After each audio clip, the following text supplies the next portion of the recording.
মানুষের ক্ষতি করেছেন, ঈমান মানুষটারে কেমন করে পরিবর্তন করে ভালো করে বোঝেন। ঈমান আনার পূর্বে যিনি মানুষের শুধু ক্ষতি সাধন করেছেন সেই আবু যর গিফারি ঈমান আনার পরে আরেকজনের জামিনদার হয়ে যায়। আওয়াজ তুলে বলা যায় না মারহাবা। আর আমি এমন ঈমান আনলাম, ঈমান আনলাম, আমি ঈমান আনার পরে মুসলমানের উপকার করা দূরের কথা, আমি মুসলমান হয়ে আরেক মুসলমানের গীবত করে দিন পার করি। কথা বলেন না কেন? আছে না নাই?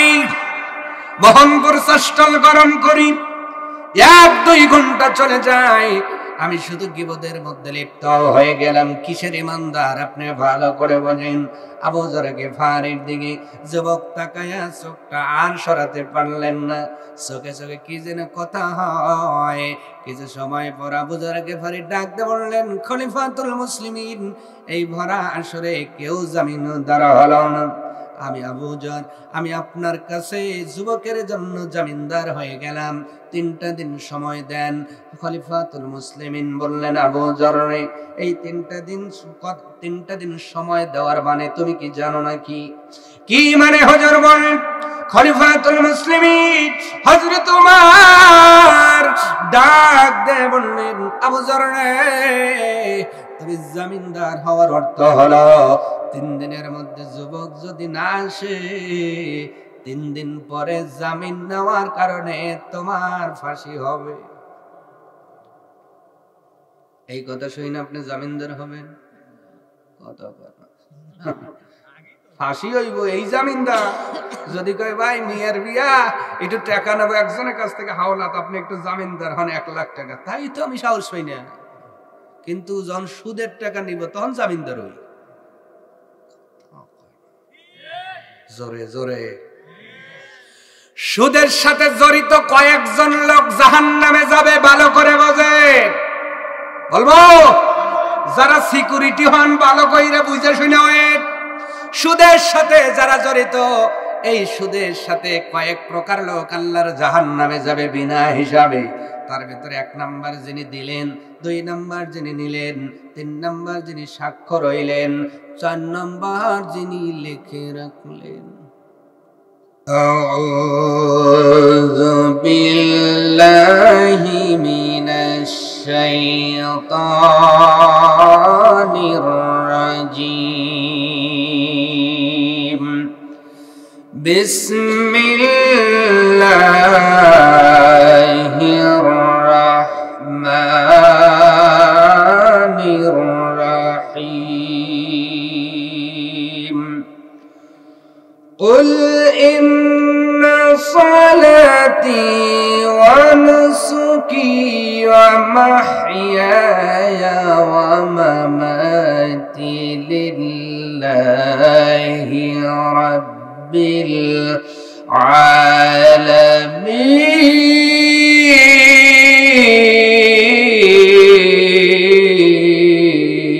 العالمين। رب العالمين তার হাবিব, তার বন্ধু মুহাম্মদুর রাসূলুল্লাহ সাল্লাল্লাহু আলাইহি ওয়াসাল্লাম কে বলতেছেন, নবী আপনি বলেন, নিশ্চয়ই আমার নামাজ, আমার কুরবানি, আমার হায়াত, আমার মওত লিল্লাহি রাব্বিল আলামিন, একজনের জন্য। জোরে বলেন তিনি কে?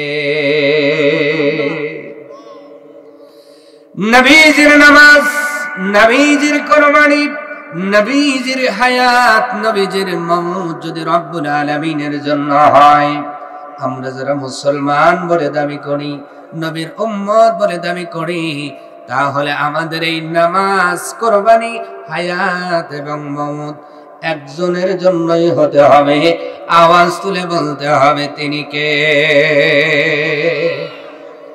নামাজ পড়বো কার জন্য? নাকি লোকে আমাকে নামাজি বলবে এই জন্য নামাজ পড়বো? কার জন্য? পড়েন তো তাই। নামাজ যদি আল্লাহর জন্যই পড়েন, নামাজের মধ্যে আবার ফ্যান ঢোকে কেন? আছে না?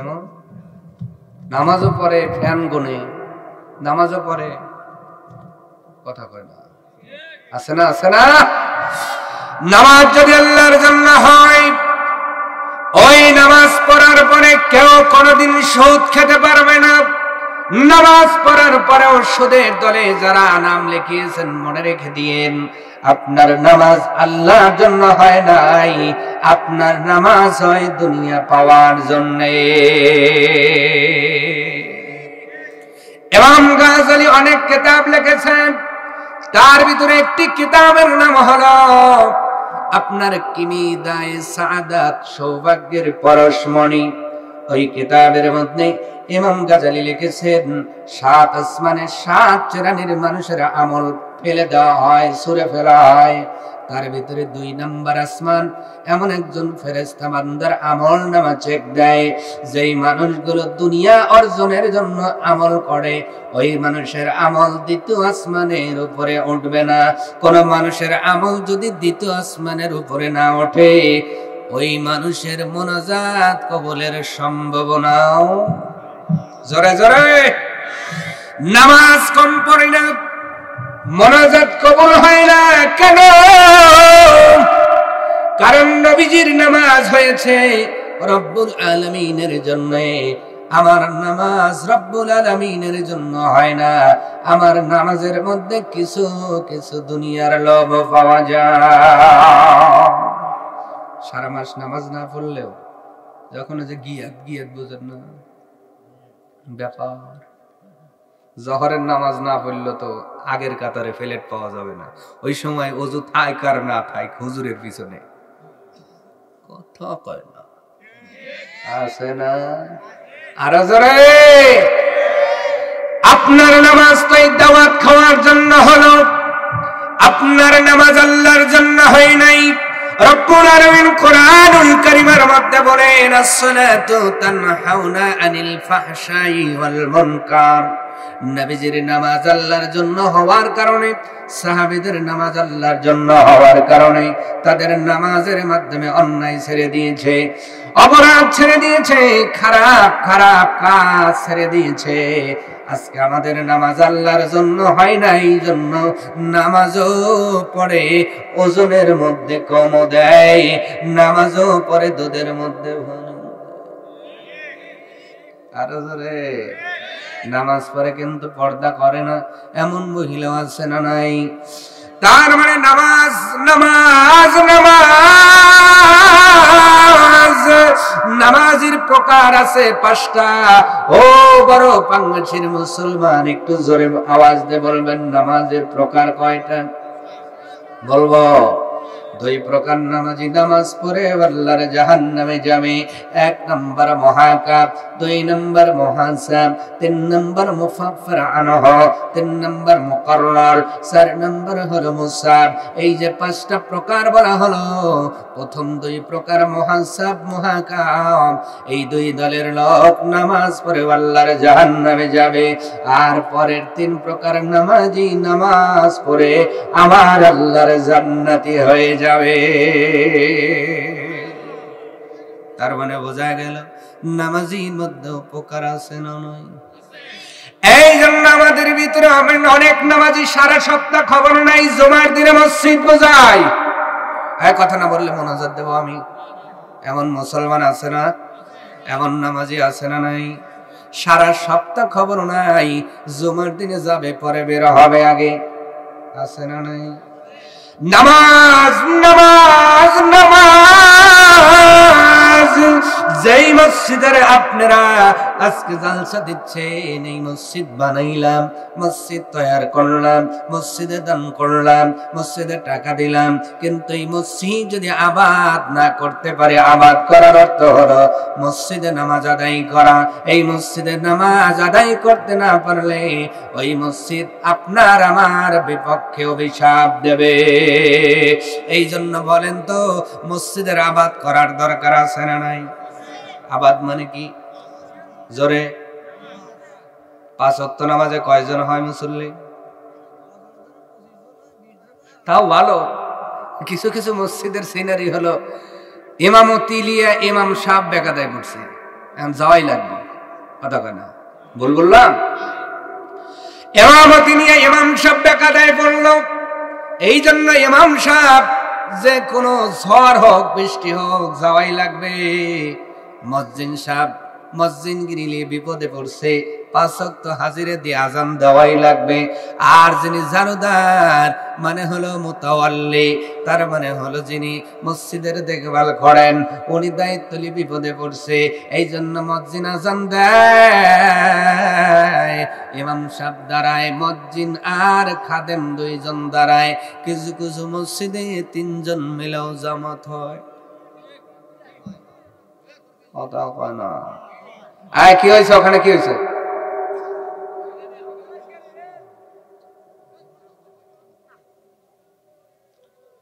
ভাইরা আমার, কি যেন বলতেছিলাম? হ্যাঁ 3 জন।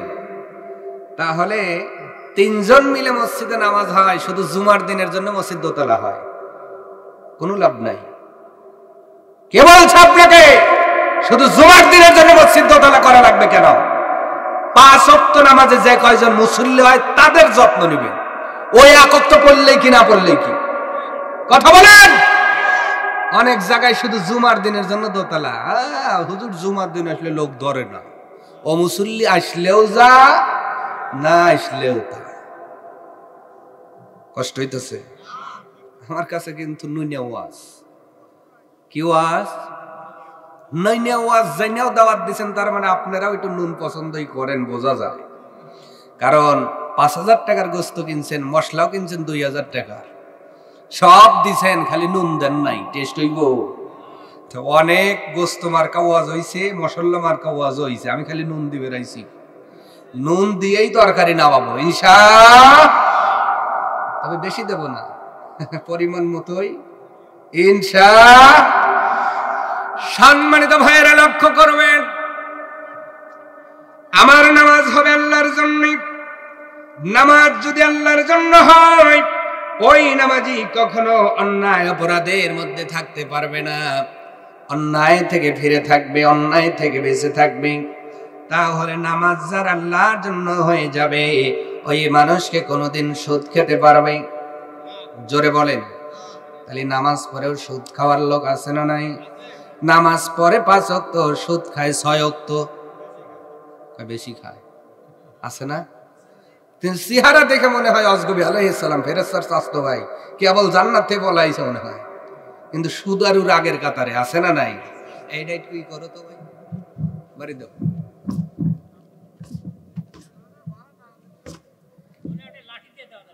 থাক থাক, না না, আপনারা আসলে রাত গভীর। আপনার এই যে এখন আবার কুয়াশা নাই, চলে গিয়েছে কুয়াশা, প্রচন্ড কুয়াশা। উল্লাপাড়ার থেকে আসতে আমি অনেক কুয়াশা। কি হয়েছে? আমার ভাইয়েরা লক্ষ্য করবেন, আমি বেশি সময় কষ্ট দেব না। আমাদের নামাজ হবে কার জন্যে? জোরে বলুন, কার জন্যে? নামাজে তাকবীরে তাহরিমা বলবো কার জন্যে? রুকু করব কার জন্যে? সিজদা করব কার জন্যে? তাশাহুদ করব কার জন্যে? নামাজের মধ্যে সব কিছু হবে আল্লাহর জন্যে। আর এইরকম নামাজ আমি আপনি যদি পড়তে পারি, এই নামাজীদের জন্য আল্লাহ জান্নাত তৈরি করে রেখে দিয়েছে। এরপরে রব্বুল আলামিন বললেন, অনুসুকি, ওগো নবী আপনি বলেন আমার কুরবানি। তার মানে নবীজির কুরবানি যদি আল্লাহর জন্য হয়, আমাদের কুরবানি হবে কার জন্য? আসতে বলেন কেন, কার জন্য? কিন্তু আমরা তো আল্লাহর জন্য কোরবানি দেই না, আমরা কোরবানি অনেকেই দেই গোস্তের জন্য। কত কোন গ্যাস লাইন হাটে যায়, আগে টেস্ট করি। অনেকে আবার কয় আসো আছে ভাই, টোকা দিয়ে কয় গরুর গোস্ত শুকবি রে, এই আছে না, আছে না? এই গরু কিনা যাবে না, গোস্ত শুকইব। আবার অনেকে কয় এইটা যে কিনবেন, এইটার ওইটা দিয়ে হেসলাম 2 দরা বেশি হইব, ওইটা নেই। আপনার টার্গেট আসতে বলে, আপনার কোরবানি আল্লাহর জন্য হওয়া লাগবে। যেহেতু রব্বুল আলামিন কোরআনুল কারীমের মধ্যে বলেছেন, লা ইয়ানালাল্লাহু লুহুমুহা ওয়ালা দিমাউহা ওয়ালাকিন ইয়ানালুহুত তাকওয়া মিনকুম। রব্বুল আলামিন বলছেন, বান্দা বান্দি শোনো, যেই বস্তু, যেই তোমার যেই জানোয়ার কোরবানি করা, যেই পশুটা কোরবানি করা, ওই কোরবানিকৃত পশুর রক্ত গোস্ত কোনোটাই আল্লাহ নেন না। আল্লাহ যেটা নেন সেটা হলো তোমার মনের তাকওয়া। সুবহানাল্লাহ। তুমি কেমন তাকওয়া নিয়ে কোরবানি করো এইটা দেখেন আল্লাহ। গোস্ত তো তোমারই থাকে, চামড়াও তোমার থাকে, রক্ত তোমাদের কাছেই থাকে, খুর খার যা আছে সব তোমারই থাকে। আল্লাহ খালি দেখেন তুমি কতটা তাকওয়া নিয়া কোরবানিটা করো। সুবহানাল্লাহ। কোরবানি হবে কার জন্য? যেহেতু সামনে রমাদানের পরে কোরবানি বাসনা শুরু হয়ে যাবে, এই জন্যই বলে গেলাম ভাইরা, পশু ক্রয় করার থেকে শুরু করে কোরবানি করা পর্যন্ত শুধুমাত্র একজনকে খুশি করার জন্য করব। আওয়াজ তুলে বলুন তিনি কে? এবার রব্বুল আলামিন বলছেন, মাহইয়ায়া, হায়াত। এই যে হায়াত, আমি আপনি বেঁচে আছি হায়াতের জিন্দেগিতে, এই হায়াতটা হবে কার জন্য? কার জন্য হায়াতটা দিলেন কে? দিলেন কে? আল্লাহ যদি হায়াত দেন, আল্লাহর রাস্তায় দেওয়া লাগবে, দেখো অন্য রাস্তায় দেওয়ার কোন সুযোগ আছে? দিলেন যিনি, হিসাব নেবেন। রব্বুল আলামিন হায়াত দিলেন, এবার আমি হায়াত পাই আল্লাহর দলের বাইরে কাজ করলাম, তাহলে কবরে খবর আছে না নাই? স্পষ্ট কথা, হায়াত যিনি দিলেন ওনার হিসাব মতো তোমার এই হায়াত কাটান লাগবে। নিজের মন গড়া কোনো ফতুয়া, কোনো দলাদলি, কোনো মাতামাতি করা যাবে? কথা বলেন। তাহলে আল্লাহ দেওয়া হায়াত আল্লাহর রাস্তায় যদি খরচ করতে না পারি, কবরের মধ্যে আবু জেহেলের মতো অবস্থা হবে, আবু লাহাবের মতো অবস্থা হবে, আপনার ফেরাউন, ওই যে নমরুদের উত্তর শরীর মতো অবস্থা হয়ে যাবে। আল্লাহর দেওয়া হায়াত আল্লাহর রাস্তায় যারা খরচ করবে তাদের কবর হবে আবু বকর, ওমর, ওসমানের মতো। আওয়াজ তুলে বলুন সুবহানাল্লাহ। রব্বুল আলামিন বলে, বান্দারে, দুনিয়ার জমিনে কেউ তোমার হায়াত দেয় নাই। এই যে হায়াত আমি আল্লাহ দিলাম, মায়ের গর্ভের থেকে দুনিয়ার জমিনে এসেছো, আমি আল্লাহ দেখো তোমাদের চোখের সামনেই অনেক সন্তানকে মায়ের গর্ভের ভিতরেই মৃত সন্তান আসে কি আসে না? আসতে বলবেন না, আসে কি আসে না? অনেক মা মৃত সন্তান প্রসব করে, আবার অনেক মা এমন সন্তান জন্ম দিল, জন্মের কিছুক্ষণ পরেই মারা যায়, আবার কেউ 1 বছর পরে মারা যায়, কেউ 2 বছরে মারা যায়, কেউ 4 বছরে মারা যায়। রব্বুল আলামিন বলে, বান্দারে শোনো, বালেগ হওয়ার আগেই অনেক মানুষকে দুনিয়া থেকে আমি নিয়ে এসেছি। তোমাকে ওই দলে ফেলে দিলে জজ কোর্টে আপিল করতে পারতা না, হাইকোর্টে আপিল করতে পারতা না। তবে আমি আল্লাহ ওই কাতারে না দিয়া 50টা বছর তোমারে যে সুযোগটা দিয়ে দিলাম, 60টা বছর তোমারে সুযোগ দিয়ে দিলাম, 70টা বছর তোমারে হায়াত দিয়ে দিলাম, এটা আমি আল্লাহ আমার নিজ একটা রহমত। সুবহানাল্লাহ। আর সেই আল্লাহ হায়াত দিছে, যেই বড় ওই রক্ত একটু গরম হয় তখন কয় রাগ চরম, রক্ত একটু গরম, রাগ হয়েছে, তখন কই ভাই কোরআন মানেন। কোরআন আবার কি? আমি খাম, সব ঘরের খাম। আল্লাহকে কবরে আয়, আমি মেরি হরব যাম। কথা কয় না? আছে না? এমন আছে না? যে বলাই রে তার সাথে যাই রে, বোঝা শোনা নাই রে। বিবেক দ্বারা তুমি গরুর গোস্ত বোঝো। যুবক ভাই, এলাকার মানুষ, এই বিবেক দ্বারা তুমি পদ্মা মাছ বোঝো, ভালো খাবার বোঝো, ভালো পোশাক বোঝো, নিজের অংশটা ভালো বোঝো। ভাই ভালোর জিমে তুমি বোঝো, তুমি ওইটা মেনে নাও না, তোমার জমিটা ভালো লাগবে এটা তুমি বুঝলা, কিন্তু এই বিবেক দিয়ে শুধু তুমি কোরআন হাদিসটাই বুঝলা না, তোমার নেতা যা বললো বিচার বিশ্লেষণ ছাড়াই তুমি মেনে নিলা, আর বলো আমারটাই বল। আছে না? আছে না? অথচ অনেক নেতার কথা কোরআন হাদিসের সাংঘর্ষিক হয়, তখন এরপরে ওই মানুষটা লোকমা দেয় না। বলেন তো, গোস্ত খাবার দিছে, গোস্তের মধ্যে কিছু ওই গরুরই গোবরের কিছু অংশ আছে, কথা কয় না? আস্তে খাবে, ওইটা আপনি খাবেন না, তরকারি খাবেন না। সব ভালো, মাঝে মাঝে একটা বক্তৃতায় শিরকের গন্ধ পাওয়া যায়, আল্লাহর কোরআন অবমাননার গন্ধ পাওয়া যায়, তখন তুমি লোকমা দাও না কেন, ওই বিবেকের উপরে আল্লাহ এত জোরে আঘাত করবে 70 হাত গাড়ি ভালাইব। কেন তোমার বিবেক জাগে না তখন? গরুর গোস্তের সময় ঠিকই জাগলো, কিন্তু উনি যে কথা বললো 10টার মধ্যে 9টাই ভালো, কিন্তু একটা আছে কোরআনের বিপরীত, তখন তোমাকে লোকমা দিতে হবে যদি তুমি মুসলমান হও। এটা আমি হই আর যত বড় পীর সাহেব হোক, লোকমা দিতে আমি কি ভুলের ঊর্ধ্বে নাকি? আমি ভুল করতে পারি না? পারি তো। আপনারা আমাকেও লোকমা দিবেন, আমাকেও ধরবেন, বলবেন হুজুর এই কথাটা আপনার ঠিক হয় নাই, কারণ কোরআন সবার ঊর্ধ্বে, এতে আমার বাপও পিছে গেলে কিছু করার। এই জন্য আমার হায়াত হবে কার জন্য বলুন তো? আমার এই বেঁচে থাকাটা হবে কার জন্যে? এই বেঁচে থাকা আল্লাহর জন্য হওয়ার অর্থ হলো আল্লাহর প্রত্যেকটা হুকুমটাই মেনে নেওয়া, আল্লাহর প্রত্যেক হুকুম মেনে নেওয়া। এই হুকুম মেনে নিতে গিয়ে যদি আমার বাবা বিপক্ষে দাঁড়ায়, বাবাকে ভুলে যাব। জোরে, আরো জোরে। আল্লাহর এই হুকুম মানতে গিয়া আমার মা যদি বিপক্ষে দাঁড়ায়, মাকে ভুলে যাব। এই হুকুম মানতে গিয়ে আমার সন্তান যদি বাধা হয়ে দাঁড়ায়, আমার সন্তান ভুলে যাব। ঠিক কিনা?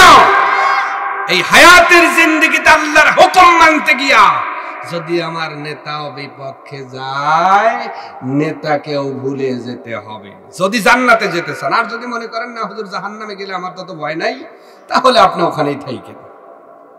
কথা কি ক্লিয়ার না ভেজাল আছে? আমার মেহনত সাহাবা আজমাইনগুলো কেমন করে তাদের জীবন করে পরিচালনা করেছেন ভালো করে বুঝবেন। নিজের হায়াতের মধ্যে আল্লাহর হুকুম মানার জন্য তারা নিজের জীবনগুলো দিয়ে গেছেন আর বুঝিয়েছেন। বান্দারে, নামাজের মধ্যে যেমন করে সিরাতাল লাযীনা আনআমতা আলাইহিম, সেই বান্দাদের পথে চলতে চাও, সেই মানুষদের পথে চলতে যাও যেই মানুষদের কথা তুমি নামাজের মধ্যে আল্লাহর কাছে বারে বারে বলো, আল্লাহ যারা তোমার নিয়ামত প্রাপ্ত বান্দা বান্দি, তাদের পথে আমাদের পরিচালনা করো। তারা কেমন করে নিজের জীবনটা পরিচালনা করেছেন ভালো করে বুঝবেন। খলিফাতুল মুসলিমিন হযরত ওমর, নবীজি বিদায় হওয়ার পরে হযরত আবু বকর মুসলমানদের শাসক নিযুক্ত হলেন। উনি 2টা বছর খলিফার দায়িত্ব পালন করার পরে উনিও আল্লাহর সান্নিধ্যে চলে গেলেন। আল্লাহর ডাকের সাড়া দিয়া উনি নবীজির পাশে শয়ন করলেন। বাহার এসে পড়ল, খলিফাতুল মুসলিমিন হলেন হযরত ওমর ফারুক। ওনার যুগে একটি ঘটনা ঘটলো, ভালো করে বুঝবেন। 2টা যুবক এসে একটা যুবককে বড় শক্ত করে বেঁধে এনেছে আসামির মতো করে। 2জন যুবক একজন যুবককে ধরে আনলেন। খলিফাতুল মুসলিমিন হযরত ওমর বললেন, তোমরা এত শক্ত করে বেঁধে যুবককে আনলা কেন? 2জন যুবক ডাকতে বললেন, খলিফাতুল মুসলিমিন আপনি শুনে নেন, এই যে 2টা যুবক দেখতেছেন, এই যে আমরা যে 2 ভাই, আমরা হলাম 2টা যুবক 2 ভাই, আর যাকে বেঁধে এনেছি ইনি হলো আমার বাবার হত্যাকারী। আপনি আমাদের খলিফা বিচার করবেন, হত্যার পরিবর্তে হত্যার বিচার আমরা চাই। এই বিচার দাঁড় করে দিলেন খলিফাতুল মুসলিমিনের দরবারে। আমার ভাইয়েরা, আজকে আমরা মুসলমান নাম ধরে নিয়া এলাকার যদি কোন রকমে পরামানিক হতে পারে, আমরা বিচার করি বান্ডেল খায়া, আমরা বিচার করি বংশ দেখে, আমরা বিচার করি আসামের ভাই দেখে, আমরা বিচার করি আসামের বাবার চেহারা দেখে। খলিফাতুল মুসলিমিন হযরত ওমর উনি বান্ডেল খা বিচার করেন নাই, উনি কোন আপনার বংশ থেকে বিচার করেন নাই। প্রত্যেকটা খলিফা বিচার করেছেন আল্লাহর কোরআন আর নবীর সুন্নতকে সামনে রেখে। সুবহানাল্লাহ। ওয়ামান লাম ইয়াহকুম বিমা আনজালাল্লাহ রব্বুল আলামিন বলছেন পৃথিবীর জমিনে যারা আল্লাহ নাযিলকৃত সেই কিতাব দ্বারা বিচার করে না, আল্লাহ একটা আয়াতে বললেন উলাইকা হুমুল ফাসিকুন, আবার বললেন উলাইকা হুমুজ জালিমুন, উলাইকা হুমুল কাফিরুন। আল্লাহ এককভাবে এক এক আয়াতে এক একটা পরিচয় দান করেছেন। তার মানে যারা আল্লাহর কোরআন দ্বারা বিচার করবেন আল্লাহর জমিনে, এরা হলো কাফের, এরা হলো ফাসিক, এরা হলো জালিম। এই তিনটা পরিচয় যে রব্বুল আলামিন দিলেন, এই শ্রেণীর মানুষ কবরে গেলে কি কোনো নাজাত পাওয়ার সম্ভাবনা আছে নাকি? আবার মানব খলিফাতুল মুসলিমিন বাধা যুবককে ডাকতে বললেন, যুবক দুই ভাই তোমার বিরুদ্ধে আসামি, তোমাকে বানাইয়া তারা বিবাদী হয়ে তোমার বিরুদ্ধে বাদী হলো, তবে এবার বলো ঘটনা কি? যুবক ডাকতে বললেন, খলিফাতুল মুসলিমিন, আল্লাহ আমার রব আমার নবী যা শিখিয়েছেন আমি মুসলমান, আর মুসলমান কখনো মিথ্যা কথা বলতে পারে? যুবকের ইমানটা দেখেন, যুবক মানুষ কি বলে, আর আমি 5 টাকার চা খাইয়া আমার সেই ভাইয়ের পক্ষে নিতে যায় মিথ্যা কথা বলি। আছে না নাই? এই তো তুমি মুসলমান, লাল সামার্কা মুসলমান। কেউ 100 টাকার ইমান, কারো ইমান 1000 মার্কা, কারো আছে 10,000 ইমান। আছে না নাই? যুবক ডাকতে বলে, খলিফাতুল মুসলিমিন, জীবন চলে যেতে পারে, তবে এই জবান দিয়ে একটা মিথ্যে কথা বাহির হবে না। সুবহানাল্লাহ বললেন। সুবহানাল্লাহ। আর খলিফাতুল মুসলিমিন খুশি হলেন, কিন্তু বললেন বলো ঘটনা কি? আসামি নিজেই স্বীকার করছেন, হুজুর আমি একটা পাথর নিক্ষেপ করেছিলাম রাগ করে, এই পাথর নিক্ষেপ করেছি আমার গাধাকে, কিন্তু ওই গাধাটা সরে যাওয়ার কারণে ওই পাথরটা লেগে তার বাবা দুনিয়ার জমিন থেকে বিদায় হয়ে গেছে। আমি ইচ্ছাকৃত করি নাই। কিন্তু এবার খলিফাতুল মুসলিমিন বললেন, দুইটা যুবককে, দুই ভাইকে, তোমরা তোমার ভাইকে কি মাফ করে দিবা? দুই ভাই ডেকে বললেন, না না, আমরা আমার এই বাবার হত্যাকারী কখনোই মাফ করব না। সম্মানিত ভাইয়েরা, এবার খলিফাতুল মুসলিমিন স্বামীকে ডাকতে বললেন, তোমার কি শাস্তি হবে তুমি কি জানো নাকি? আসামি ডাকতে বললেন, আমি জানি, ইসলামী শরীয়তে তারা যদি মাফ না করে হত্যার পরিবর্তে হত্যা হবে। তবে হুজুর আমাকে আজকে হত্যা করবেন না, আমাকে আজকে ফাঁসির রায় দিবেন না, আপনার কাছে 3 দিনের সময় চাই। 3 দিন সময় দেন, 3 দিন পরে আমি যুবক কথা দিলাম আপনার দরবারে হাজির হয়ে আপনার রায় আমি মাথা পেতে নেব। আর আসতে বলেন সুবহানাল্লাহ। আসামি সুইটে গেলে আর আসে আধা গানা আসে আসে আসে। আমরা স্বামী হইলাই আসবো না, কিন্তু তারা হইলে আসবো, ঠিক কিনা? এর নাম হলো ঈমান। ঈমান। খলিফাতুল মুসলিমিন বলল, আমি তোমাকে এমনি জামিন দিতে পারবো না, তোমার পক্ষে একটা জামিনদার খুঁজে বের করো। কেউ যদি তোমার পক্ষে জামিন হয় তাহলেই তোমাকে 3 দিনের সময় দেওয়া যায়। যুবক সন্তানটা ভরা মাজলিসে চতুর্দিকে নজর বুলায়, কারো দিকে উনি তাকাইয়া ওই রকম সাহস পেলেন না। চোখটা ঘোরাইতে ঘোরাইতে আল্লাহর নবীর একজন সাহাবী, নাম হলো হযরতে আবু যর গিফারি। নাম কি? গিফার গোত্রের, যিনি ছিলেন ডাকাত, নবীর হাতে কলেমা পড়ে যিনি মুসলমান হয়ে গেছে। ডাকাত থেকে মুসলমান, আল্লাহু আকবার। এই গিফার গোত্রের দুর্দর্শ সেই ব্যক্তি যিনি ঈমান আনার পূর্বে মানুষের ক্ষতি করেছেন। ঈমান মানুষটারে কেমন করে পরিবর্তন করে ভালো করে বোঝেন। ঈমান আনার পূর্বে যিনি মানুষের শুধু ক্ষতি সাধন করেছেন সেই আবু যর গিফারি ঈমান আনার পরে আরেকজনের জামিনদার হয়ে যায়। আওয়াজ তুলে বলা যায় না মারহাবা।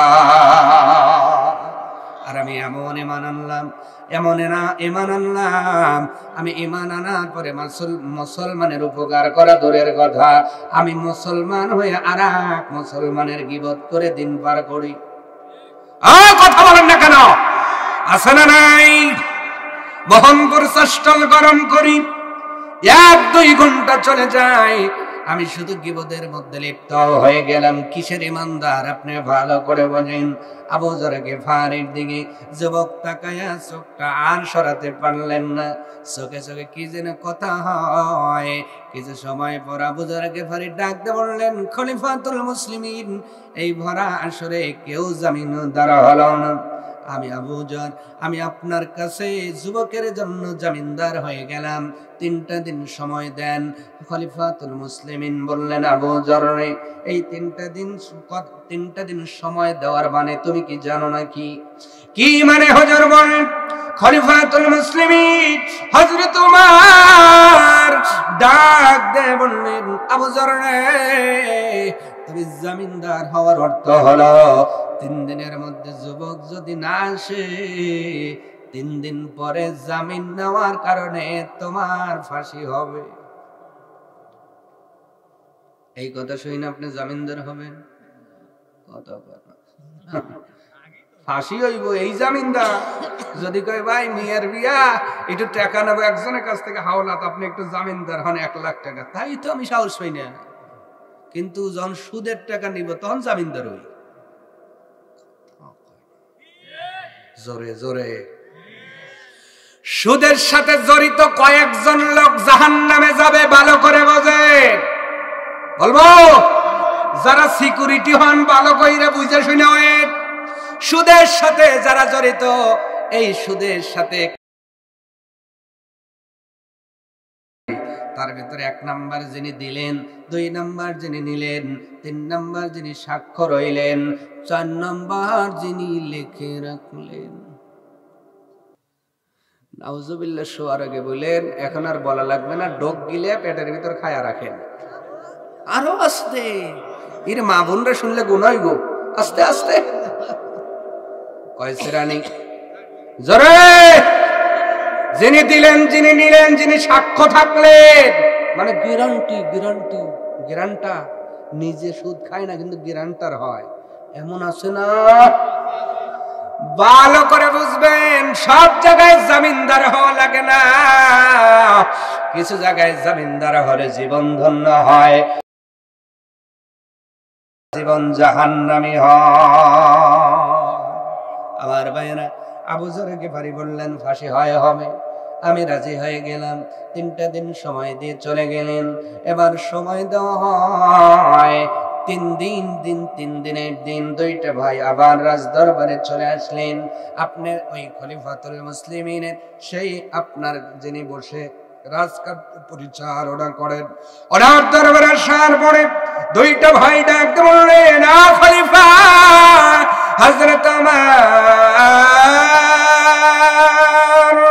কথা দিয়েছিলেন 3 দিন পরে আমার পিতার হত্যার বিচার করবেন 3 দিন। এবার আবু যর উপস্থিত। দুপুর বেলা করে বেলাটা ধীরে ধীরে অস্তমিতের দিকে যায়, কিন্তু ওই যুবকের কোনো খবর নাই। যুবকের কি নাই? মামাতি, মাহইয়া ও মামাতি, 2টা জিনিস, একটা হায়াত আর একটা মৃত্যু। লিল্লাহি রাব্বিল, হায়াত মওত কার জন্য হবে? হায়াত মওত কার সন্তুষ্টির জন্য হবে? আমি 500 বছর আল্লাহর অসন্তুষ্টি নিয়ে বাঁচতে চাই না, একটা দিন বাঁচবো তাও যেন আল্লাহর সন্তুষ্ট নিয়ে হয়। ঠিক কিনা বলেন? এই জন্যই তোমার হোমমকফুর শহীদ মাওলানা দেলোয়ার হোসেন সাইদি সাহেবের কথাটা মনে পড়ে যায়। বিড়ালের মতো 500 বছর বাঁচতে চায়,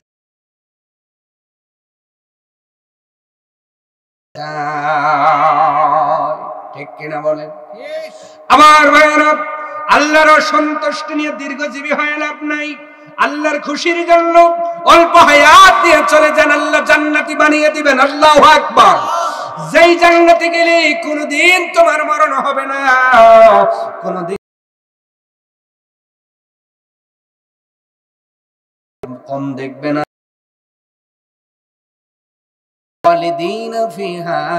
তারা সেখানে চিরকাল পর্যন্ত থাকবে। আওয়াজ তুলে বলুন সুবহানাল্লাহ। এই জীবনটা আল্লাহর জন্য লক্ষ্য করে দেন। বেলাটা ধীরে ধীরে চলে যায়, আসর নামাজ পড়া হলো, আবার সবাই অপেক্ষমান, কিন্তু ওই যুবকের কোনো খবর নাই। সূর্যটা ডুবো ডুবো হবে।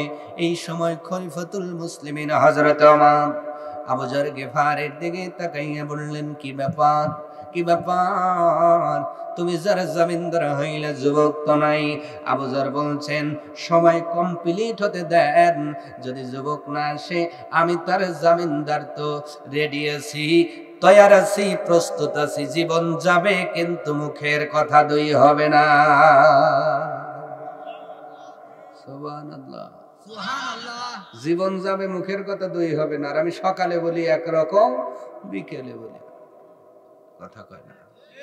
এরাও আবার দাবি করে আমি কি কি ভালো রেখো মোসার, ওইটা না, মুসলমান। মুসলমানের সন্ধি বিচ্ছেদ করবে গেলে অনেক রকম হয়, তো ওই দিকে আর না যায়। আল্লাহ আমাদের মুসলমান হওয়ার তৌফিক দান করুন। আরো জোরে। সম্মানিত ভাইয়েরা, বেলাটা ধীরে ধীরে ডুবু ডুবু ভাব, কোথাও কারো খবর নাই। বেলাটা লাল হয়ে ডুবে যাবে, এমন সময় হন্তদন্ত হয়ে, ঘরমন্ত হয়ে, পেরেশান হয়ে সেই আসামি যুবকটা খলিফার কাছে, খলিফার দরবারে উপস্থিত হয়ে গেছে। সুবহানাল্লাহ, কি একটু জোরে হবে না? ঘরমন্ত, হাঁপাচ্ছে, তার মানে হেঁটে আসে নাই, দৌড়ে।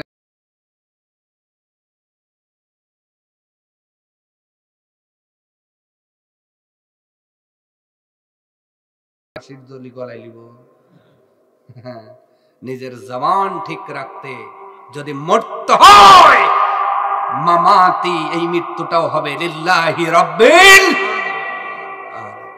এটাই তার বাস্তব প্রমাণ। ইমানদার যুবক এসে হাঁপাচ্ছে, মানুষ, দরবার শুদ্ধ মানুষ আশ্চর্যিত হয়ে গেছে, এ কেমন যুবক, দৌড়াইয়া ফাঁসির দড়ি গলায় নেয়। আমার ফারুক ডাক দিয়ে বললেন, যুবক তুমি আসলা দেরি করলা কেন? একটু আগে আসলে তো আমরা চিন্তা করতাম না। যুবক ডাক দিয়ে বললেন, খলিফাতুল মুসলিমিন, আমার আসার দেরি হওয়ার কারণটা কি শুনবেন? বলো তোমার কেন দেরি হলো? উনি ডাক দিয়ে বললেন, খলিফাতুল মুসলিমিন শোনেন, আমি ছোট্টবেলায় আমার বাবাকে হারিয়ে ফেললাম। আমার বাবা যখন মারা যায়, আমার ছোট ভাইটা অত্যন্ত ছোট।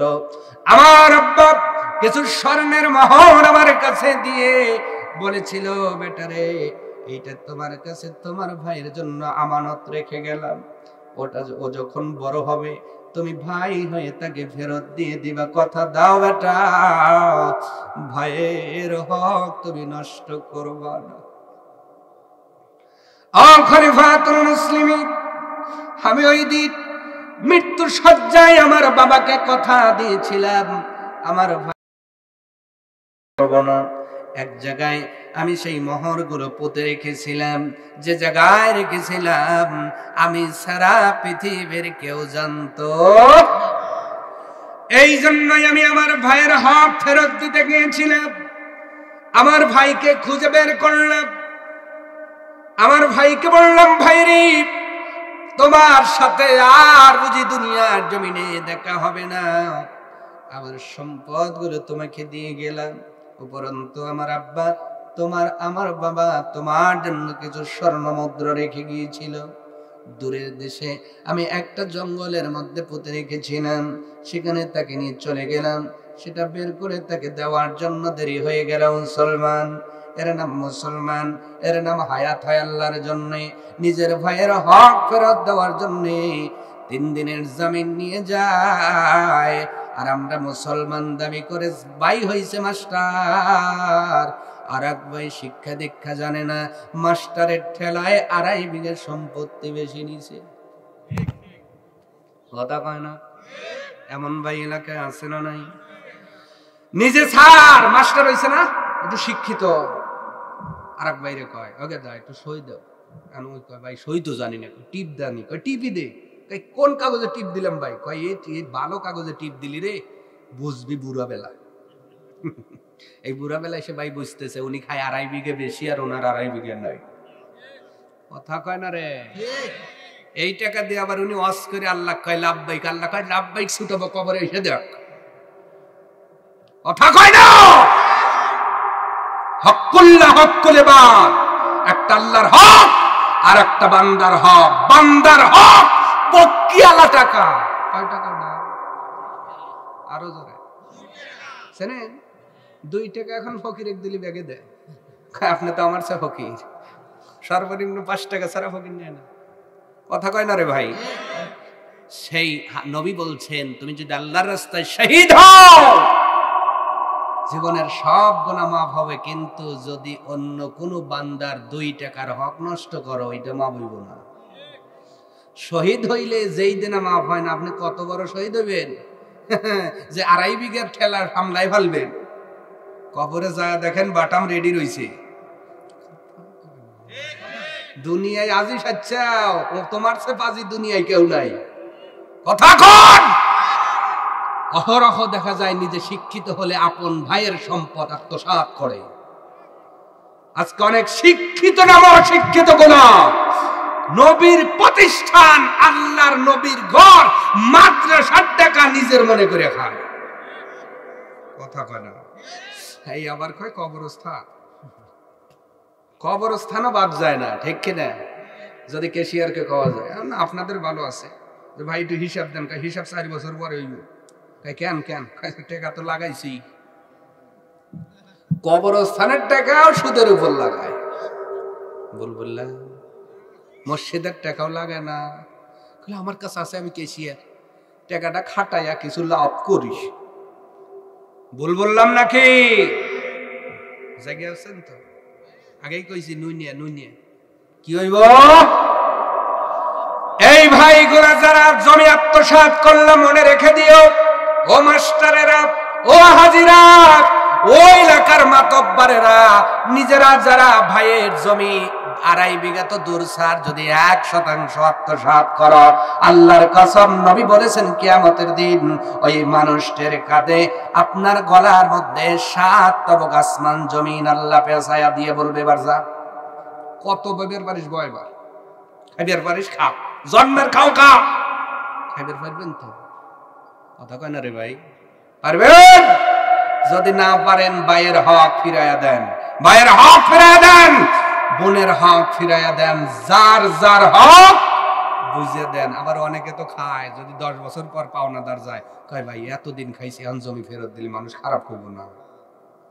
কথার অ্যাক্টিং দেখছে, মানে ও জানে যে খাইতেছি এটা আমার হক না আর একজনের হক, তাও কয় 10 বছর খাইছে এখন ফেরত দিলে মানুষ খারাপ করবো, ভাই ফেরত দিতে পারবো না, তুই পারলি যা করার করিস। মানে ওই যে 10 ভাই, কিছু তো কওয়া যায় না, খালি পেরি হেলা বেরছায়। বললাম আছে না, এমন আছে না? যদি বলে ভাই জমিটা তো খাচ্ছেন দিয়ে দেন, কয় 10 বছর খাইলাম কেমন করে তোমারে দেব, মানুষ তো খারাপ বলবে। যদি একটু আবার বলা যায় কয় বেশি কথা কবি মোহনপুর মনের ফার পেরিয়ে হলাম, জানিস আমরা 10 ভাই। কয় ভাই?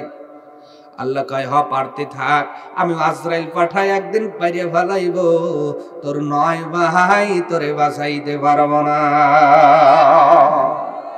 ঠিক কিনা কন? আজরাইল হইতে জনমের মতো পারবে, ওই পারার আগে ভালো হওয়া লাগবে আমার ভাইয়েরা। তার মানে ওই ভাইটার দেরি হলো, ডাকতে বললেন খলিফাতুল মুসলিমিন আমার দেরি হয়েছে আমার ভাইয়ের হকটা বুঝিয়ে দেওয়ার জন্য, কারণ আমানতদারিতা আছে না নাই? জোরে বলেন আছে না নাই?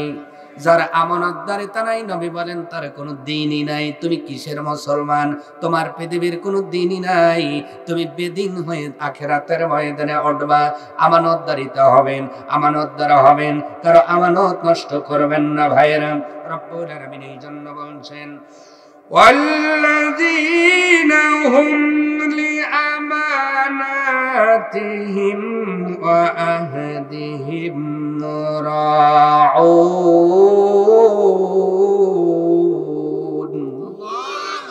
সূরা মুমিনুনের ভিতরে আল্লাহ বলেছেন মুমিনেরা সফল কাম, কদ আফলাহাল মুমিনুন।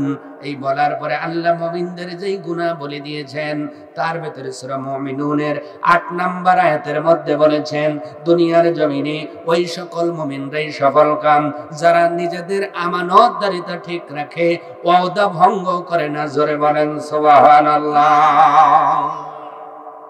তাহলে কি আমানত নষ্ট করা যাবে? জোরে বলেন। বোনের হক দিছেন তো? ভালো করে কয়েন, ভালো করে বলেন। দিছেন কেমনে দিছেন? কয় দেওয়া তো দেই, কিন্তু বুঝাইয়া দেই।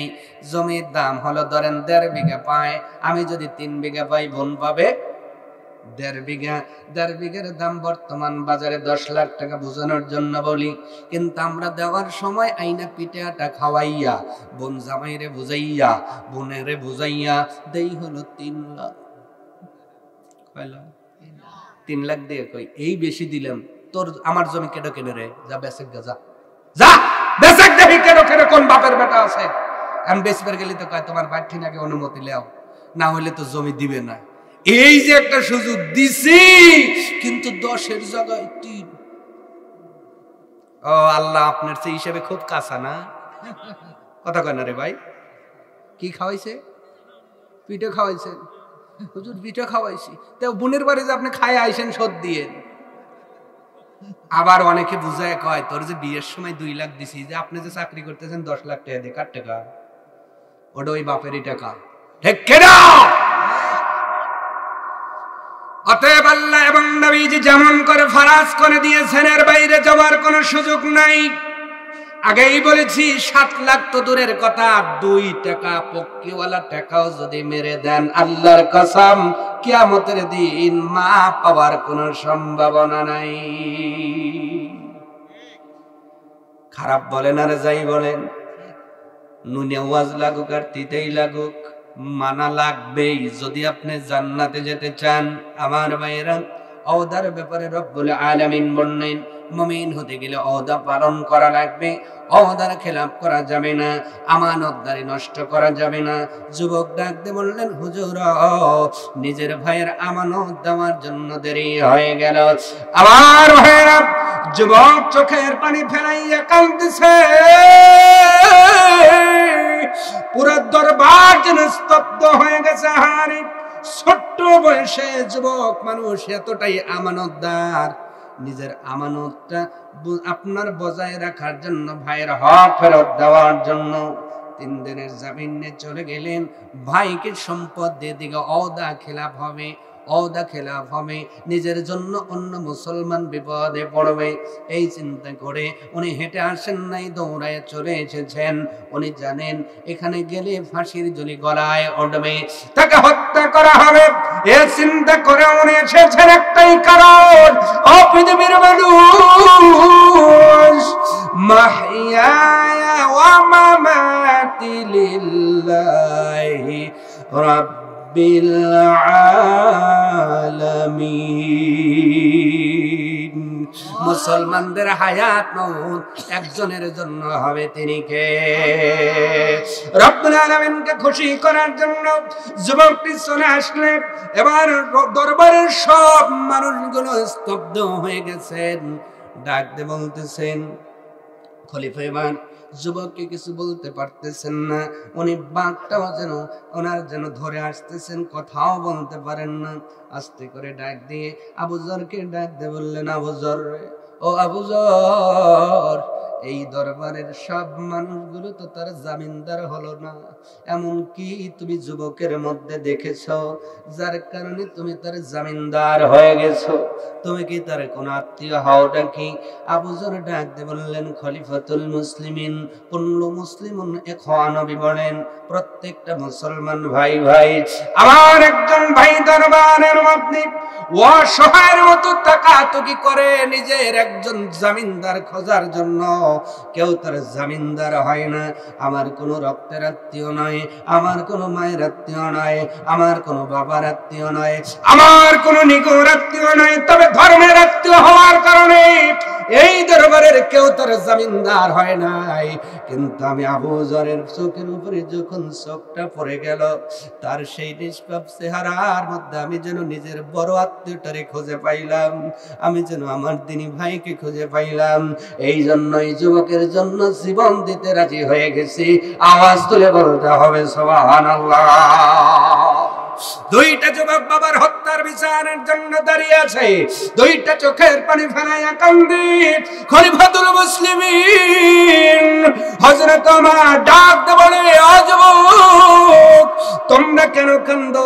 দুইটা যুবক ডাক দিয়ে বললেন, খলিফাতুল মুসলিমিন এই যুবকের জন্য আবু যর গিফারি জীবন দিতে চায়, এই আমানতদারি যুবকটার জীবনটা কেমন করে নিব? না না না, সে তো বলেছে ইচ্ছা করে বাবাকে হত্যা করে নাই, তার ঘোড়ার দিকে গাধার দিকে সে এই পাথর নিক্ষেপ করেছিল, ভুলবশত আঘাত লেগে বাবা মৃত্যুবরণ করেছে। খলিফাতুল মুসলিমিন উনি তো আমারই ভাই।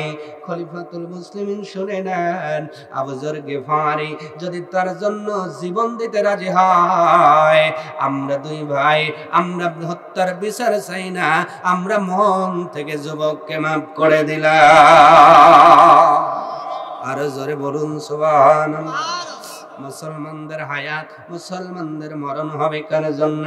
যদি এভাবে চালাইতে পারো, এইভাবে যদি তুমি তোমার জীবন পরিচালনা করো, ইন্না সলাতি ওয়া নুসুকি ওয়া মাহইয়ায়া ওয়া মামাতি লিল্লাহি রাব্বিল আলামিন, আল্লাহর কসম দুনিয়া থেকে জান্নাতি ওয়ালা হয়ে যাইবা।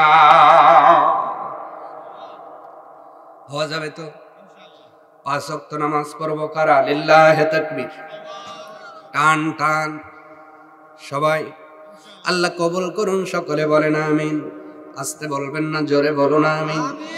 আগামী সকাল থেকে 5 ওয়াক্ত নামাজ আলা হব, কিন্তু এই নামাজ হবে আল্লাহর জন্য। নামাজ দুনিয়ার কোনো মানুষকে খুশি করার জন্য পড়ব না, নামাজ কোনো আমি আমার স্বার্থে পড়ব না, দুনিয়া অর্জনের জন্য পড়ব না, নামাজ একজনকে খুশি করার জন্য পড়ব। আওয়াজ তুলে বলুন তিনি কে? এই জন্যই নবী বলেন, আমার উম্মত জানো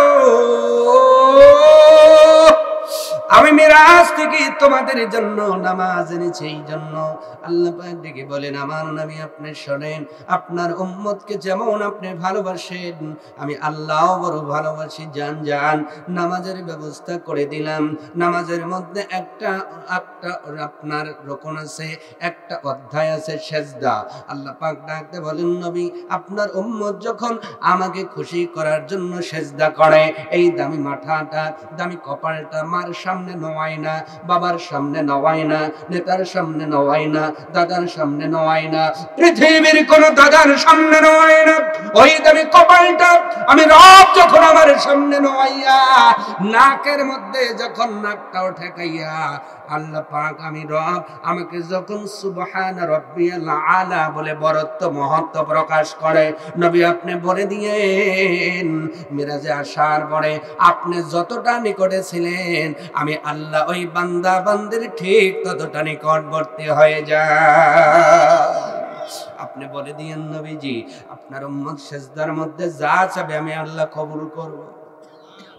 আরো জোরে। এই জন্য নবী সেজদার মধ্যে বেশি বেশি সময় কাটাইছেন। প্রিয় ভাইয়েরা, আপনারা সেজদার মধ্যে বেশি করে সময় কাটাবেন। আজকে ডিজিটাল যুগে ডিজিটাল সেজদা আছে না নাই? আঙ্গুলের দিকে তাকান। কথা বলুন, বুঝলেন না? ঠকর পড়ে। সেজদা এমন একটা ইবাদত, সেজদা দিলে আপনার ব্রেন ভালো হয়। সুবহানাল্লাহ। আপনার বাড়ির মধ্যে এমন সন্তান আছে দোয়া চান, সন্তানটা পড়াশোনায় মন বসে না, সন্তানটা রাগী রাগী, সন্তানটা কথা মানে না, আপনারা হুজুরের কাছে দোয়া চান, হুজুরের কাছে দোয়া নিতে হবে না। যেই সন্তানের মেজাজ একটু উগ্র, যেই সন্তানের পড়াশোনা মনে থাকে না, যেই সন্তানের ভালো ঘুম হয় না, শুধু 5 ওয়াক্ত মসজিদে পাঠায় দাও, যদি সঠিকভাবে সেজদা করতে পারে আল্লাহর কসম ব্রেন বার হয়ে যাবে, ব্রেন শান্ত হয়ে যাবে, মেজাজ ঠান্ডা হবে, ও আপনার বাধ্য অনুগত হয়ে যাবে। সুবহানাল্লাহ। নামাজ ওয়ালা হবে ছেলে গিয়ে, বাপই তো পড়ে না। বাপ পরে না খালি টানে, হুজুর দোয়া করেন হুজুর, ছাওয়াল কথা শোনে না, এই 2 দিন পরে ছাওয়াল খায়। বাপরে, কেটু কিনছি মেস কিনি রে, কি জাম ধরে। আসতে বলে, গাছ যেমন ফল হয় তেমন, বাপ যেমন বেটা হয় তেমন। কষ্ট হইতাছে? নিজে টানা বাদ দেন, ও টানা বাদ দিব। নিজে ভালো হন, বেটা এমনি ভালো হইব, ঠিক কিনা? কষ্ট হলো নাকি? অনেক সময় কথা বললাম প্রিয় ভাইরা, তাহলে নামাজ নিয়ে কথা বলা, আরো অনেক কথা ছিল। নামাজ নামাজ নামাজ। এখানে যে যুবকগুলো আছে, নামাজ পড়লে কয়েকটা লাভ, তার ভিতরে একটা হলো চেহারা ভালো হয়। সুবহানাল্লাহ। কি ভালো হয়? চেহারা কার কার ভালো লাগবো? যার বিয়ে হয় নাই যুবকগুলো হাত দেখাও তো। যারা বিয়ে করেন নাই টান টান, বিয়ে যারা করেন নাই হাত দেখান। হ্যাঁ হ্যাঁ, আজকে দামি ওয়াজ করবো। ওই যে অর্ধেক, এর বিয়ে কি অর্ধেক করবে? টান টান করে তুলো, হ্যাঁ বেটা চালের মতো হাত না বাপ। চেহারা ভালো লাগবো? হ্যাঁ হুঁ কিছু কয় না, এখানে কিছু বলবো না, কিন্তু ধীরে ধীরে মোহনপুর বাজারে যায় কসমেটিক্স দোকানে করবো, আছে ফর্সা আর কোনো মলম নাই। বলবো না, আরে ভাই ফর্সা না। আমি আজকে আপনাকে টিপস দিয়ে যাচ্ছি, 1 মাস 40 দিন ট্রাই করবেন। যদি আমার সাথে না মেলে মোহনপুর বাজারে যাবেন, ওই 1 মাসের খরচ আমি দেব। সুবহানাল্লাহ। দিব, ট্রিটমেন্টটা দিব। ফেসটা, চেহারাটা ফর্সা হওয়া বেশি জরুরি নয়, বেশি জরুরি হলো লাবণ্যতা পাওয়া। কি পাওয়া? লাবণ্যতা বুঝেন? যেই চেহারার দিকে তাকাইলে ক্রাশ খায়। বাপরে, বললাম এ হলো ক্রাশ খাওয়া। কি খাওয়া? ক্রাশ। এখন অনেক যুবকই তো ওই ব্রিজের উপর ক্রাশ খায়। ক্রাশ যে কোনটারে দেখে খায় ওইটা নাই বললাম। আল্লাহ তাদের, আমার মা বোনদেরকে ক্রাশ খাওয়া গুলাকে একটু পর্দাশীল হওয়ার তৌফিক দান করুন। ওই যুবকগুলো এখন আমিন কয় নাই, জোরে জোরে জোরে। কারণ ওরা কইতেছে হুজুর, ওরা যদি পর্দা করে, বোরকা পরে, আমরা কোনগুলো ক্রাশ খাবো কোনগুলো দেখে। এই জন্য এইগুলো এখন আর আমিন কইব না। কি ভাই আমিন বলেন, আমিন বলেন। ক্রাশ খান কেন? কারণ চেহারা যাই হোক, উজ্জ্বল শ্যাম হোক আর অল্প ফর্সা হোক, কিন্তু চেহারায় যদি লাবণ্যতা না থাকে, যত ফর্সাই হোক, ও দেখে কিন্তু মন ভরে না। কি এদের বিয়ে করছেন যারা, কথা কয় না, কারণ এরা বউ দেখছে, শালিও দেখছে, বিয়েও দেখছে, বিভিন্ন ধরনের মহিলা দেখে এরা কিন্তু অভিজ্ঞতা অর্জন করছে। এই জন্য একেবারে আপনাদের বললাম, ঠিক কিনা কর? চেহারা ফর্সা আছে কিন্তু লাবণ্যতা নাই, ওদিকে তাকায়া মন ভরে না। কিন্তু চেহারা একটু উজ্জ্বল শ্যাম, আট ভালো, লাবণ্যতা আছে, মানে রসগোল্লার মতো টাকা রয়েছে। কেন সোহের মতো খালা রে, হুজুর কইছে একবার দেখা যায় আছে, দেখ মজম্মের দেখা, ঠিক কিনা? আমার ভাইরা, তোমাদের বলছি, আমার যুবতী বোনরা যদি শোনেন, আপনাদের জন্য একই আলোচনা। 40 দিনের একটি কোর্স দিয়ে গেলাম, আমল করেন এবং এই 40 দিনের একটা ফটো উঠে রাখবেন। ফটো বোঝেন না? হ্যাঁ, বাপরে, এখন তো আর আপনার ই লাগে না, মেমোরি লাগে না, আনলিমিটেড। হুজুর একটু, আমরাও এক জায়গায় যা শান্তি পাই না, অনেক জায়গায় হুজুর একটু, ঠিক কিনা? প্রিয় ভাইরা, আমি কি বলবো সেটা হলো এই নামাজ নিয়েই বলবো। নামাজটা হলো চেহারা আপনাকে উজ্জ্বলতা দান করে দিবে। কেমন করে দেখেন, এটা অথেন্টিক কথা বলবো। অথেন্টিক কি? মেডিকেল সায়েন্স থেকে বলছি। মানুষের এই যে মুখের চামড়া, এই চামড়ার নিচেই একদম এক সাথেই লাগে আছে সূক্ষ্ম থেকে সূক্ষ্ম কিছু রগ, উপশিরা যাকে বলে। এই উপশিরার মধ্যে রক্ত যত চলাচল করবে, মানুষের চেহারার লাবণ্যতা ততই বেড়ে যাবে। সুবহানাল্লাহ যারা বলেন নাই, বাজ্যা ঘুমানোর আগে বইলে আরো জোরে। বাস্তব একটা প্রমাণ দেই, ভালো বুঝতে সুবিধা হবে। আমাদের এলাকায় হিন্দু ভাই বোন আছে না, ছোট্টবেলায় এত সুন্দর চেহারা দেখা যায় না? কিন্তু এই মানুষগুলো যখন 60 বছর আপ হয়, চেহারা কি থাকে? বুঝে মনে এক মানে ভালো লাগে না, কারণ একটাই, তারা নামাজে সিজদা দেয়। আর মুসলমান কালো হলেও ভালো লাগে, কেন? সিজদা দেয়। সুবহানাল্লাহ বললেন না ভাই? 40 দিনের কোর্স দিয়ে গেলাম, 5 ওয়াক্ত নামাজে খালি সিজদায় বেশিটা সময় কাটাও। মেডিকেল সায়েন্স বলছে মানুষ যখন সিজদা দেয় এই রক্তটা তো থাকে এইদিকে উঠতে পারে না, সিজদা দিলে রক্ত অতি দ্রুত হিট করে আগে ব্রেনে, ব্রেন ভালো হবে, ব্রেন টিউমার হবে না, ব্রেন ক্যান্সার হবে না, ব্রেন স্ট্রোক হবে না। সুবহানাল্লাহ বলুন। শুধু তাই নয়, তুমি যে সিজদা দিলা এই রক্তটা এসে তোমার এই চামড়ার সাথে রগের মধ্যে চলাচল করে, দেখবেন 40 দিন নামাজ পড়লে পরে ভালো ভালো দেখা যাবে। ভুল বললাম? আজকের যুবক যারা আছেন আজকের একটা দিনের ছবি তুলবেন, আর 40 দিন 5 ওয়াক্ত নামাজ জামাতে আদায় করে 40 দিন পরে একটা ছবি তুলে যদি একই রকম লাগে, আমারে দিয়েন ছবি তোলার টাকা সহ 1 মাসের খরচ দেব। সুবহানাল্লাহ কয় না? করা যাবে? হ্যাঁ, এখন নামাজ তো বিয়ের দিনই পড়ে না, আবার এখন করবো? বিয়ের দিন পরে যে সোচ পড়ছে ওই আর ওঠে নাকি? একদিন বিপদে পড়ছি, বাপের মসজিদে আপনার বিয়ে পড়াবের যায়, কইলাম যে ভাই একটু সালাম দেন, কয় বিসমিল্লাহির রহমানির রহিম। এ ওরে মুসলমান এক ঠেলে জান্নাতে দেওয়া লাগে, আর কি করবো কর? মোল্লা তো ইমামতি লে বিপদে পড়ছে, জান্নাত না দিলেও তো হয় না, বেতন দিবেন না তো, কথা কন। বিয়া করবার কাছে কইলাম সালাম দেন, কয় বিসমিল্লাহির রহমানির রহিম। একজন মুমিন আর একজন মুমিনরা হলো মুমিন বন্ধু। আল্লাহ আবার বলতেছেন একজন মুনাফিক হবে আর একজন মুনাফিকের বান্ধবী। কথা কি আমার? তা আপনি যদি বেড়া খামছান ওইগুলোই কপালে হইব, মনে রেখে দিও যুবক। আজকে তুমি যদি আর একজনের হক নষ্ট করো, তোমারটাও আর এক জায়গায় হক নষ্ট করতেছে। স্পষ্ট কথা, মানলে ধন্য, না মানলে জঘন্য। কথা কর। এই জন্যই তো মাঝে মাঝে বলি, বাসর ঘরে যায় যুবক গান গাইতেছে, মানে ওই যে আমার মতো হুজুর এক বলে সারা জীবন 4-5টা প্রেম করবি, বিয়ের আগে আমার মতো হুজুর এক দেয়া বা সজীবকে কই ভাই একটা মেয়ে দেখেন তো ভাই, মানে ওর কারণ ওর নিয়ত হলো হুজুররা মেয়ে দেহে দিলে আর ভালো খারাপ হবে না। তো হুজুর একটা মেয়ে টিয়ে দেহে দিয়েছে, ও মনে করছে হুজুর যখন দেখছে তাহলে তো এই জন্য বাসার ঘরে যায় দরজা আটকা দিয়েই ও গান গাইতেছে, আমি ঠকি নাই, আমি ঠকি নাই।